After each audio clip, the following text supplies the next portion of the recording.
और बेटा वो देख बहू बहू तो रिक्शा चला रही है। अरे हाँ पिताजी, ये तो मेरी ही बीवी है। बेटा तू तो कहता था तेरी बीवी स्कूल में बच्चों को पढ़ाने जाती है, ये तो यहाँ रिक्शा चला रही है।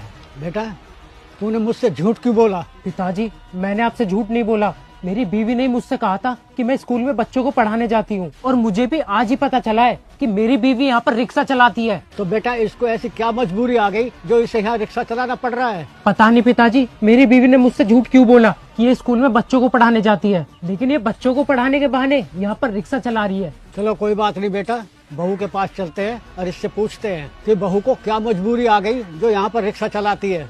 नहीं पिताजी, अभी हम काजल के पास नहीं जा सकते। अगर काजल के पास हम अभी चले गए तो हमें पूरी सच्चाई का पता नहीं चलेगा। एक काम करता हूँ, आपकी बहू की वीडियो बना लेता हूँ। जब ये सच्चाई को कबूल नहीं करेगी तो इसे इसकी वीडियो दिखा दूंगा। हाँ बेटा, बात तूने बिल्कुल सही कही है, बहू की वीडियो बना ले।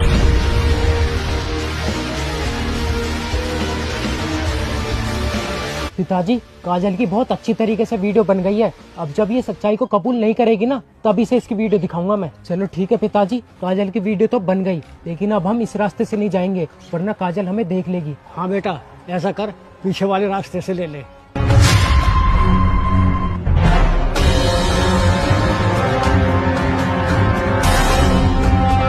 अरे काजल, तुम अंदर कहाँ जा रही हो? मुझे तुमसे कुछ बात करनी है, यहीं रुको।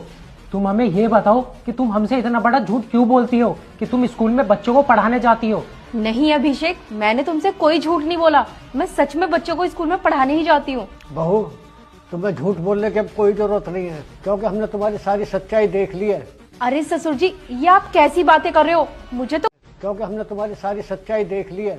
अरे ससुर जी, ये आप कैसी बातें कर रहे हो? मुझे तो कुछ समझ नहीं आ रहा। कौन सी सच्चाई की बात कर रहे हो आप? अच्छा, तुम जानना चाहती हो ना कि मैं कौन सी सच्चाई की बात कर रहा हूँ? रुको तुम, मैं अभी दिखाता हूँ तुम्हें। ये देखो।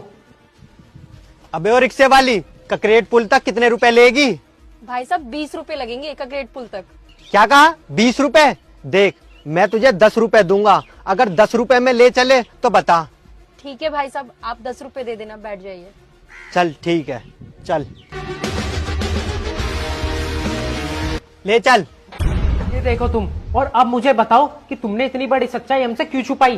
तुमने हमसे झूठ क्यों बोला कि तुम स्कूल में बच्चों को पढ़ाने जाती हो, जबकि तुम रोड पर रिक्शा चलाने जाती हो? काजल तुम जानती भी हो कि हमारे घर परिवार की कितनी इज्जत है, लेकिन तुमने हमारी सारी इज्जत को मट्टी में मिला दिया। अभिषेक प्लीज मुझे माफ कर दो, मैं ये सब मजबूरी में कर रही हूँ।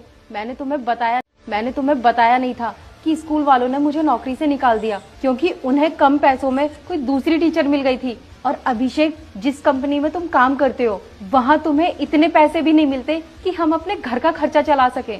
इसलिए मैंने सोचा कि जब तक मुझे दूसरे स्कूल में नौकरी नहीं मिल जाती, मैं ये रिक्शा ही चला लेती हूँ। और अभिषेक प्लीज मुझे माफ कर देना, मैं आपको बिना बताए ये काम कर रही हूँ। लेकिन काजल, तुम्हारे साथ इतना सब कुछ हो गया, तुमने मुझे एक बार भी बताना जरूरी नहीं समझा? अगर तुम मुझे बता देती कि तुम्हारी नौकरी चली गई है तो मैं तुम्हें किसी अच्छे से स्कूल में नौकरी ढूंढ देता। काजल मैं मानता हूँ कि तुमने जो कुछ भी किया है अच्छे के लिए किया है, क्योंकि मेरी कमाई से घर का खर्चा नहीं चल पाता।